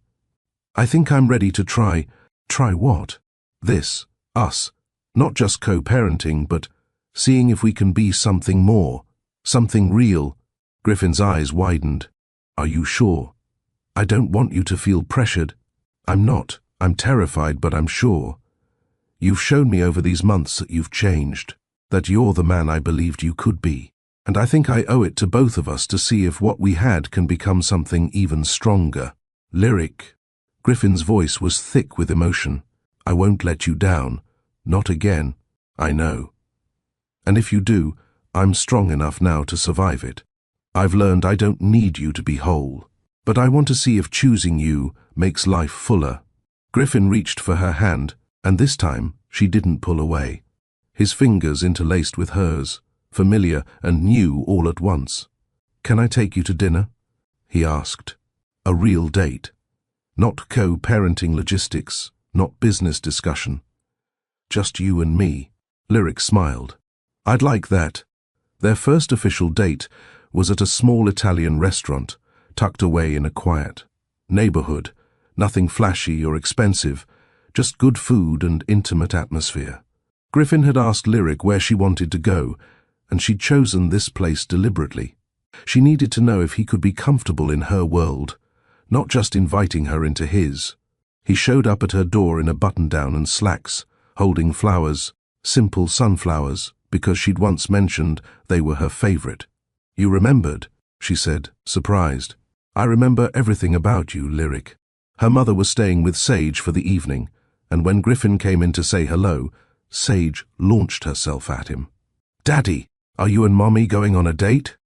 Griffin glanced at Lyric, unsure how to answer. "We are," Lyric said. "Is that okay with you?" Sage grinned. "Does this mean you'll get married and we'll all live together?" "Whoa, baby, slow down. We're just having dinner. But you love each other, right?" Lyric's mother, Diane, intervened. "Sage, honey, why don't you show Grandma that new puzzle you got? Let your parents have a nice evening." As they walked to Griffin's car, Lyric laughed nervously. "Sorry about the marriage interrogation." "Don't be sorry. She's 4. Her logic is simple. People who love each other get married. Is it that simple?" Griffin opened her car door. "Maybe it should be. Maybe we complicate things too much." Dinner was easy, easier than Lyric expected. They talked about everything, Sage, of course, but also their work, their dreams, their fears. Griffin told her about the therapy he'd done, the work of unlearning his father's toxic lessons about power and control. "My therapist asked me what I wanted my legacy to be," he said over pasta. "And I realized I'd been thinking about it all wrong. I was so focused on the company, on wealth, on making my father proud. But those things don't matter. The only legacy that matters is whether I was a good father, whether I loved well, whether I made the world better for the people I touched." "That's beautiful," Lyric said. "What did your father say when you told him that?" "That I was being naive. That legacy is about what you build, what lasts." In a way, he's right, but what lasts isn't buildings or money, it's the people you impact, the love you give. Sage is your legacy. Whatever you teach her, however you shape her character, that will outlast any company. Griffin reached across the table and took her hand. "You're wise, you know that? I'm a single mother who learned everything the hard way. No, you're a woman who turned pain into purpose, who took the worst thing that ever happened to her and used it to become stronger, better, more compassionate." Lyric felt tears threatening. "It didn't feel noble when I was doing it. It felt like survival. That's what makes it noble. You survived, you thrived, you raised an incredible daughter, built a successful business and, somehow, still have it in your heart to give me a second chance. Maybe I'm the naive one. Or maybe you're someone who believes people can change, and you're giving me the chance to prove it." After dinner, they walked along the Beltline, the Atlanta skyline glittering in the distance. It was comfortable, walking beside Griffin. Their rhythms matched. "Can I ask you something?" Griffin said. "Sure. What would it take for you to fully trust me again? I know we're not there yet, but what does that look like?" Lyric thought carefully. "Time. Consistency. Seeing you handle difficult situations without running. Watching you prioritize Sage even when it's inconvenient. And maybe—" She hesitated. "What?" "Maybe falling in love with who you are now. Not just remembering who you were. We're both different people. If this works, it has to be because of who we are today, not nostalgia for who we were. That's fair. And for what it's worth, I'm already falling in love with who you've become." Lyric's heart skipped. "Griffin, too much? Too soon?" "No, just scary." In a good way, he stopped walking and turned to face her. I know we're taking this slow. I know there's a lot of history to work through, but I need you to know something. I'm all in. Whatever pace you need, whatever boundaries you set, I'm committed to this, to us. What if I can't get there? What if the hurt runs too deep? Then we'll still be great co-parents, and I'll spend the rest of my life grateful for whatever you can give me. But I'm choosing to believe we can have more, that we can build something even stronger than what we had before. Lyric looked up at him, this man who'd broken her and was now carefully, patiently putting the pieces back together. "Kiss me," she said. "What?" "I need to know if it still feels the same, if there's still that connection."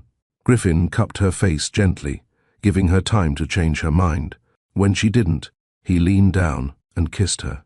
It was soft and careful at first, both of them tentative, but then muscle memory kicked in, and familiarity, and something deeper. Lyric felt 4 years of ice begin to melt. This wasn't the same as before. It was different, richer, weighted with everything they'd survived. When they pulled apart, both were breathless. "Well?" Griffin asked. "Still there," Lyric whispered. "Definitely still there." They spent the rest of the evening walking and talking, stealing kisses, laughing like they used to. When Griffin dropped her home, he walked her to the door like a perfect gentleman. "Thank you for tonight," he said. "Thank you for being patient with me. With us, Lyric, I'd wait a lifetime if that's what you needed." After he left, Lyric floated inside to find her mother reading in the living room. "Good date?" Diane asked with a knowing smile.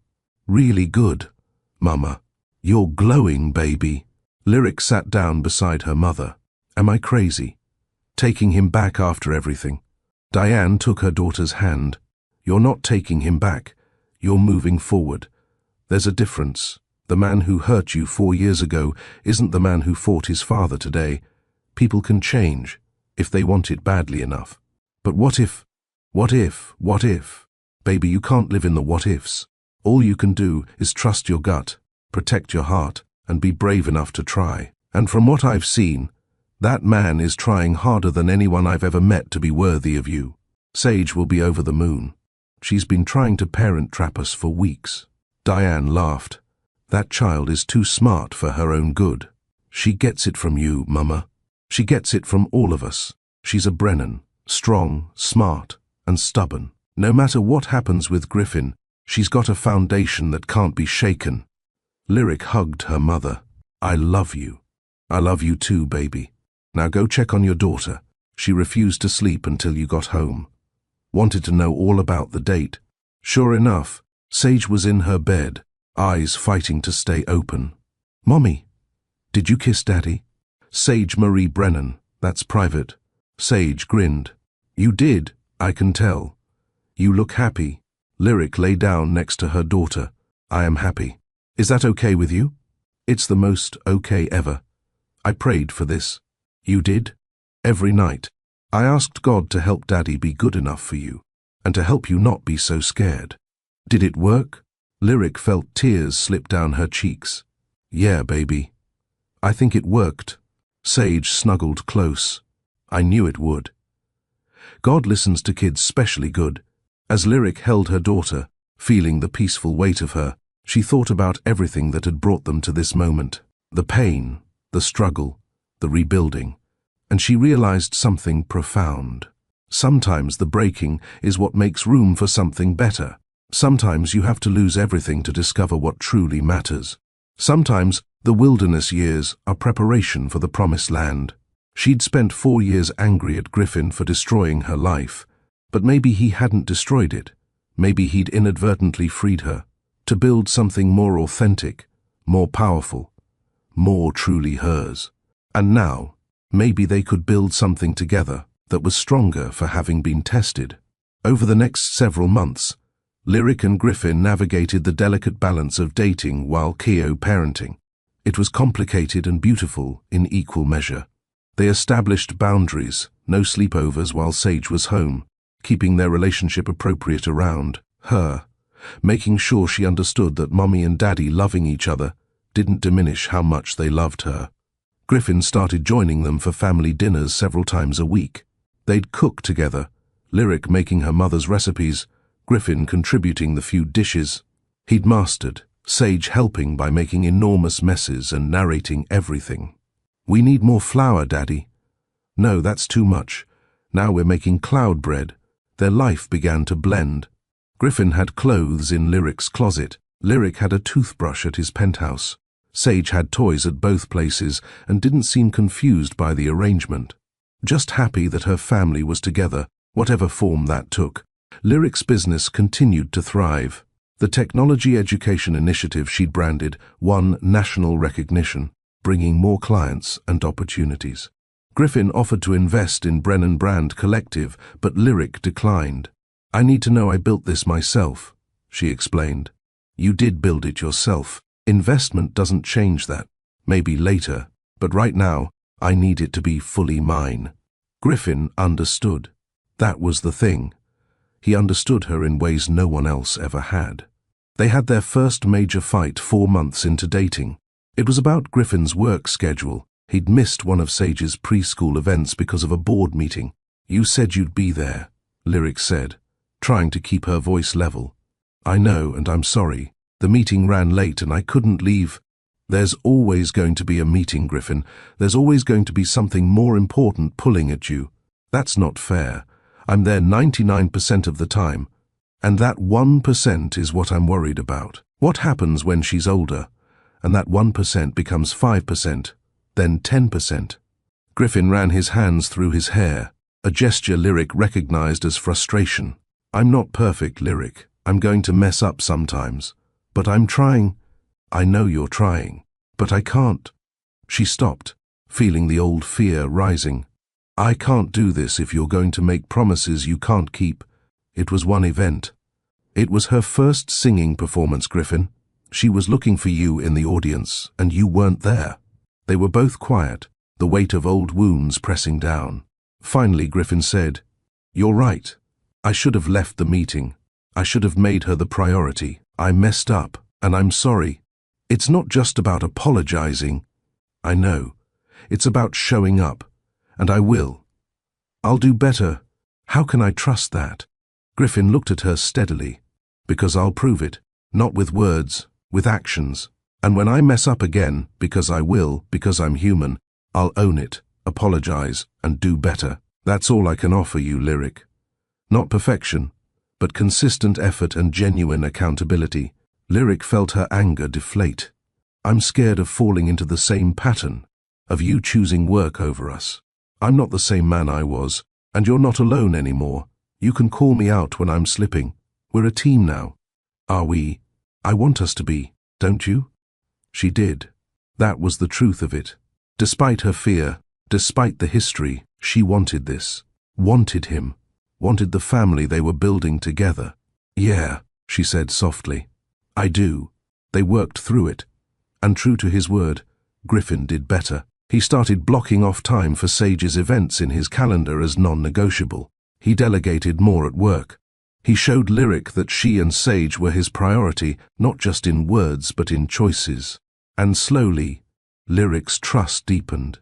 It happened on a Saturday morning, 8 months after they'd started dating again, in the most ordinary and perfect way possible. They were making pancakes, their weekend tradition.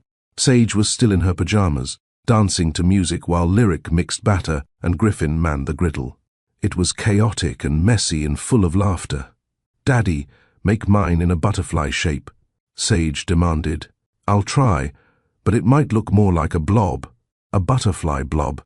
Lyric watched them, feeling so full of love she thought she might burst. This was what she'd wanted when she first found out she was pregnant. This sense of family, of belonging, of being part of something bigger than herself. After breakfast, after Sage had eaten her butterfly blob pancake and gotten syrup everywhere, Griffin suggested a walk to the park. "Again?" Sage said. "We go every Saturday." "Humor me," Griffin said. Something in his voice made Lyric pay attention. He was nervous. She could see it in the way he kept fidgeting with his watch. At the park, at the exact bench where they'd had their first meeting, after Sage learned Griffin was her father, Griffin stopped. "Lyric, can you sit for a minute?" "Daddy, what are you doing?" Sage asked, clearly in on something. Griffin knelt down in front of Lyric, and her heart started pounding. 4.5 years ago, I made the worst mistake of my life. I let fear control me. I chose wrong, and I lost the most important person in my world. Tears were already streaming down Lyric's face. You could have, should have, refused to ever speak to me again. But you gave me a chance to know our daughter, and then, somehow, you gave me a chance to prove I'd changed. You let me back into your life, into your heart, even though I'd shattered it. Griffin, these past months with you and Sage have been the happiest of my life. Every dinner, every silly pancake breakfast, every bedtime story. These are the moments that matter. You two are what matters. And I don't want to spend another day not being fully, completely, officially your family. He pulled out a small velvet box, and Sage squealed with excitement. Lyric Brennan, you are the strongest, most brilliant, most compassionate person I've ever known. You're an incredible mother, a visionary businesswoman, and the love of my life. I know I don't deserve you, but I'm asking anyway. Will you marry me? He opened the box to reveal a stunning ring, not ostentatious, but elegant. A sapphire surrounded by small diamonds. It's blue like the dress you wore the night we met, Griffin explained. I wanted something that reminded me of the moment my life changed. Lyric couldn't speak, couldn't breathe, could only cry and nod. Is that a yes? Griffin asked, hope and fear in his voice. Yes, she finally managed. Yes, of course, yes. Sage launched herself at them both, and they all ended up in a heap on the grass, laughing and crying and hugging. Griffin slipped the ring onto Lyric's finger. It fit. Perfectly. You planned this, Lyric accused Sage. You knew. Daddy asked my permission. He said he needed my help to ask you properly. Lyric looked at Griffin. You asked our 4-year-old for permission. She's the other most important woman in my life. I needed her blessing. What did you tell him, baby? Sage got very serious. I said only if he promised to love you forever and ever, and always make you happy, and never make you cry sad tears. And he promised. Griffin wiped tears from Lyric's cheeks. All happy tears from now on. That's my goal. That's impossible, Lyric said, laughing through her tears. Life has sad moments. Then I'll be there for those too. Whatever comes, we face it together. All three of us. The engagement brought unexpected complications. The announcement in the business community created buzz. CEO Griffin Hale marrying marketing. Consultant Lyric Brennan, with a 4-year-old daughter no one knew existed. There were think pieces online, gossip in social circles, speculation about their story. Lyric found it invasive and exhausting. Everyone has an opinion about our family, she said to Tiona over coffee. Let them talk. You know your truth. Some of the comments are awful. They're saying I trapped him with a baby, that I'm after his money. Lyric, people who don't know you will always create narratives that fit their worldview. The people who matter know the real story. Still, it stung. Griffin addressed it head-on. He gave an interview to a major business publication, telling their story honestly. His failure, his growth, his gratitude that Lyric gave him a second chance. I walked away from the best thing in my life because I was a coward, he said in the interview. Lyric raised our daughter alone, built a successful business from scratch, and still found it in her heart to let me be a father. She didn't trap me, she freed me from expectations that were killing me, from a life that looked successful but felt empty. She and Sage are my real life. Everything else is just noise. The interview changed the narrative. Suddenly, they weren't a scandal. They were a redemption story, a love story, a reminder that people could change and families could heal. Lyric's mother flew down to help with wedding planning. Sage insisted on being the flower girl and wanted to wear a purple dress because purple is the color of Queen's grandma. Planning the wedding brought Lyric and Griffin closer. They had to navigate family dynamics. Griffin's mother wanted to be involved. His father was not invited, Lyric. His extended family had opinions, and they both wanted something intimate and meaningful, not a society spectacle. What if we just did a small ceremony? Lyric suggested. Just our closest family and friends. Somewhere beautiful but simple, focused on what matters. I love that, Griffin said. Where are you thinking? There's a garden in Grant Park, where we had Sage's 3rd birthday party, remember? She loves it there. It feels like us. They settled on a spring wedding in the garden, with fewer than 50 guests. Sage helped pick flowers, sunflowers and daisies. Happy flowers, Mummy. Marcus would walk Lyric down the aisle. Troy was officiating. He'd gotten ordained online specifically for this. Tiona was maid of honor. Griffin's best man was his college roommate, Julian, who'd been his rock through the difficult years. "I'm glad you found your way back to her," Julian said during the bachelor party, a quiet dinner, not the wild event Montgomery had suggested. "I watched you fall apart after she left. You were a ghost for a year. I deserved worse," Griffin said. "Maybe. But you did the work. You changed. Not many people actually do that." Griffin looked at his friend. "I didn't have a choice. Living with that regret was killing me. I had to become someone who could look at himself in the mirror. And now? Now I get to marry the woman I love and be a father to an incredible little girl. I'm the luckiest man alive." Meanwhile, Lyric was having a similar conversation with Tiona at her bachelorette party, spa day, massages and good wine. "You're really doing this," Tiona said. "Marrying the man who broke your heart." "I'm marrying the man who proved hearts can heal," Lyric corrected. "Who showed me that people can change if they want it badly enough." "Are you scared?" "Terrified, but also sure." "Does that make sense?" "Perfect sense. You can be scared and certain at the same time. It means you're going in with eyes open. What if it falls apart? What if it doesn't? Lyric, you've spent 4 years protecting yourself. Maybe it's time to risk being happy." The night before the wedding, Lyric couldn't sleep. She sat on her couch, looking at her apartment, the home she'd built as a single mother, the sanctuary that had seen her lowest moments and greatest triumphs. Tomorrow, she'd marry Griffin. They'd move into a new house together, one they'd chosen as a family, in a neighborhood with good schools and a big backyard for Sage. This chapter was ending, and a new one was beginning. There was a soft knock on the door. Griffin, holding 2 cups of coffee. "You're not supposed to see me before the wedding," she said, but moved aside to let him in. "That's only on the wedding day. It's still technically the night before." He handed her a coffee. Couldn't sleep either. Too many feelings. They sat on the couch, the comfortable silence of 2 people who knew each other deeply. "Are you having second thoughts?" Griffin asked. "No. Are you? Not even close. Just reflective, thinking about how differently this could have gone, how close I came to missing all of this, but you didn't. You're here. We're here." Griffin set down his coffee and took her hands. "Lyric, I need to say something before we do this tomorrow. I need you to know that I see you, not just as Sage's mother, not just as my partner, but as the extraordinary woman you are. You didn't need me to be complete.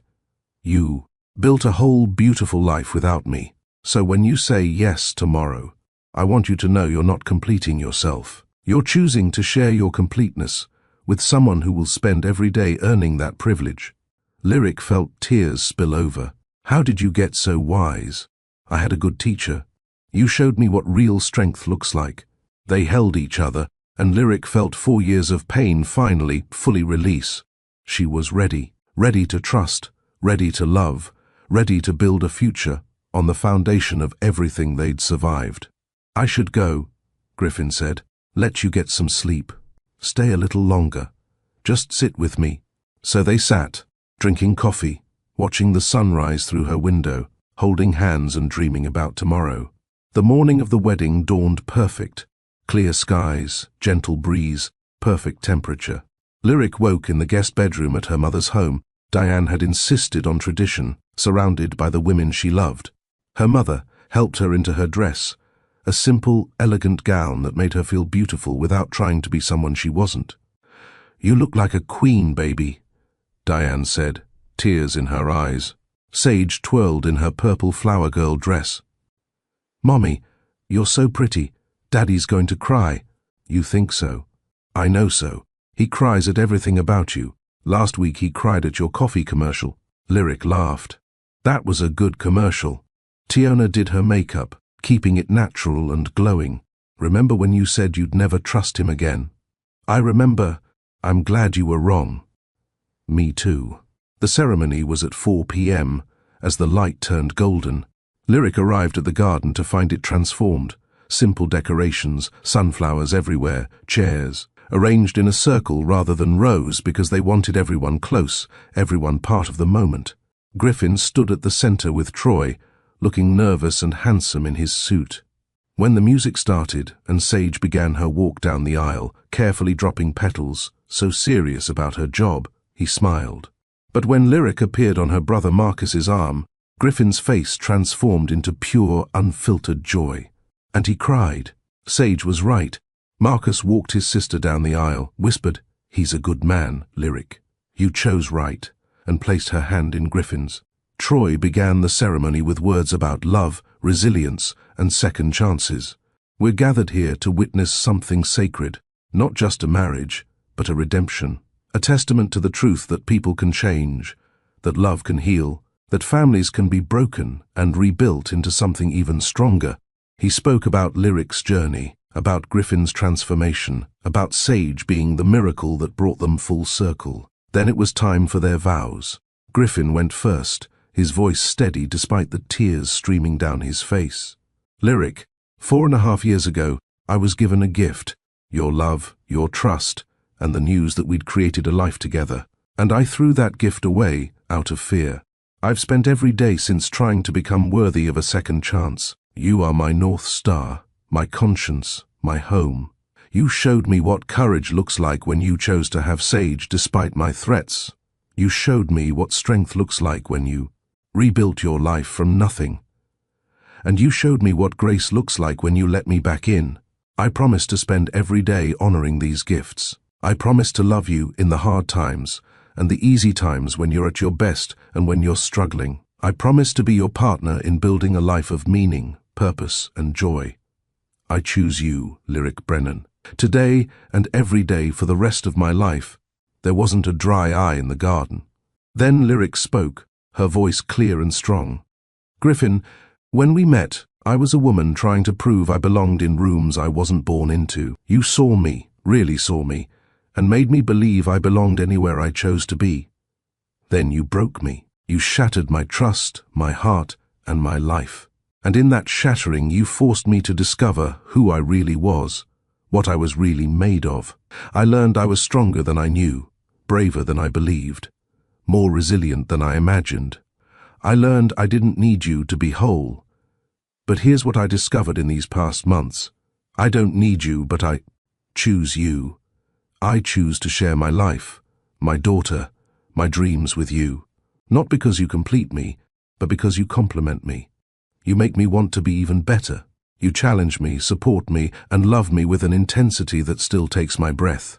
A way I promise to trust you with my heart, even when fear whispers that I shouldn't. I promise to believe in your growth, even when old wounds ache. I promise to build a life with you based on who we are now, not who we were. I choose you, Griffin Hale, freely, completely, joyfully. They exchanged rings, simple platinum bands engraved with the date and all in, their private promise to each other. Troy pronounced them married, and when Griffin kissed Lyric, it was like coming home. Sage cheered louder than anyone, yelling, "That's my mommy and daddy." The reception was in the same garden, under string lights as evening fell. There was dinner, dancing, toasts that made everyone laugh and cry. Marcus's toast to my sister, who taught us all that breaking can be the beginning of becoming. And to Griffin, who proved that the measure of a man isn't his mistakes, but how he makes amends. Welcome to the family, brother. Tiona's toast. I've known Lyric for 10 years, and I've never seen her happier than she is right now. Griffin, you better keep it that way, or you'll answer to me. Griffin's toast to Lyric, to my wife, those are the best 2 words I've ever said. Thank you for being brave enough to try again. Thank you for giving me Sage. Thank you for showing me what real love looks like. Lyric and Griffin's first dance was to a song that had played the night they met. A full circle moment that made them both emotional. We made it, Lyric whispered as they swayed. We made it, Griffin agreed. And this is just the beginning. Sage cut in halfway through, insisting on dancing with both of them, and they ended up in a three-person dance that was more giggling than actual dancing. As the evening wound down and guests departed, Lyric stood with her new husband and their daughter, watching the stars come out. "Are you happy, Mummy?" Sage asked. Lyric looked at her daughter, then at Griffin. "So happy, baby. The happiest I've ever been." "Me too," Sage said. This was the best day ever. After Sage was picked up by Diane, she was sleeping at Grandma's for the weekend. Lyric and Griffin drove to their new home, the place where they'd start their life together as a married couple. "Ready to carry me over the threshold?" Lyric teased. "Absolutely." He swept her up, and she laughed as he carried her inside, into their future, into the life they'd built from broken pieces. That night, in each other's arms, they weren't thinking about the past or worrying about the future. They were simply present, grateful, and wholly in love. 5 years later, Lyric Hale stood in her office at Brennan Brand Collective, now a full-service marketing agency with 20 employees and offices in Atlanta and Chicago. On her wall hung awards, client photos, and one picture that made her smile every time. She saw it, Griffin, herself, and Sage at their wedding, all three of them laughing. Sage was 9 now, brilliant and funny and kind. She'd recently started asking questions about her parents' story. The real story, the complicated parts. Lyric and Griffin had decided to be honest, age-appropriately. They'd explained that Daddy had made mistakes, that Mummy had been hurt, that they'd found their way back to each other through love and hard work. "So you're saying people can mess up and still be good?" Sage had asked. "Yes," Lyric had said. "People can make terrible choices and still change. They just have to do the work." Now, Sage used that lesson in her own life. When she made mistakes at school or with friends, she'd own them, apologize, and do better. "Like Daddy taught me," she'd say. Griffin had sold his majority share in Hale Innovations and focused full-time on philanthropic work. The technology education initiative he'd founded had expanded to 30 states, bringing coding and STEM education to underprivileged communities. He was making a real difference, using his privilege and resources to level the playing field. Montgomery Hale had eventually asked to meet Sage after years of respecting the boundaries they'd set. The meeting had been stiff and awkward, but civil. He was learning, slowly, to be a grandfather. Trust was earned incrementally, and he was earning it. Lyric and Griffin had welcomed twins 2 years ago, a boy and a girl, named Miles and Maya. Sage was an attentive, loving big sister who took her role very seriously. Their life wasn't perfect. They had arguments, stresses, and challenges, like any family. But they faced them together, with honesty and commitment. On their 5th wedding anniversary, they went back to the garden where they'd married. Sage was with them this time, older and wiser. "Do you ever regret how things happened?" Griffin asked Lyric as they walked the same paths. Lyric considered the question. "I regret the pain. I regret the years we lost, but I don't regret the journey, because the woman I became in the wilderness, the strong, independent, sure version of myself, that's who you married, not the woman I was before. And our relationship now is deeper because we've tested it. So no regrets, no regrets.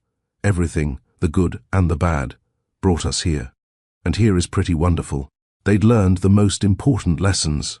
That love without respect is hollow. That change requires action, not just intention. That trust broken can be rebuilt, but only through consistent, genuine effort. That strength isn't avoiding breaking. It's learning to rebuild yourself better than before.